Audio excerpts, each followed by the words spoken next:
There are roughly 2.4 million military veterans in the United States. All of these brave men and women once risked their lives to protect this country. Unfortunately, many veterans face harsh adversity after finishing the service.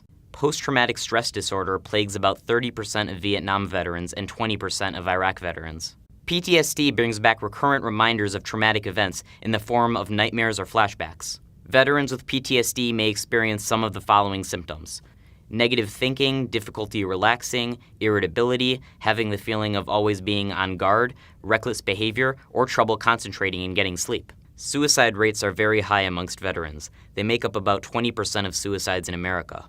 That means that roughly 20 veterans commit suicide every single day. Veterans aged 18 to 34, the majority of whom served in Iraq and Afghanistan, have the highest suicide rate of any age group. The U.S. Department of Veteran Affairs wrote that we must help reduce veterans' risk for suicide before they reach a crisis point and support those veterans who are in crisis. There are a few reasons for this epidemic. For one, a lot of veterans have trouble getting jobs, so they can't afford to rent a home. Since many of them joined the service right out of high school, they never received college educations, which makes it even harder to get hired. A lot of veterans are injured in combat, leaving them unable to work. On top of that, many veterans have PTSD, which, if left untreated, can lead to drug or alcohol addiction, which in turn can lead to mental illness. Unfortunately, there are certain stigmas associated with seeking treatment for mental illness, which prevents many veterans from getting the help that they need. We decided to sit down with a military veteran who works right here at WB. Leroy Phillips served from 1963 to 1965 in the United States Airborne Division. Let's see what he had to say about the state of veterans in America and his time in the service.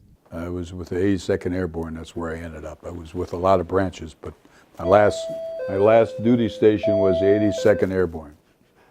I did a lot of things. Some things that were classified.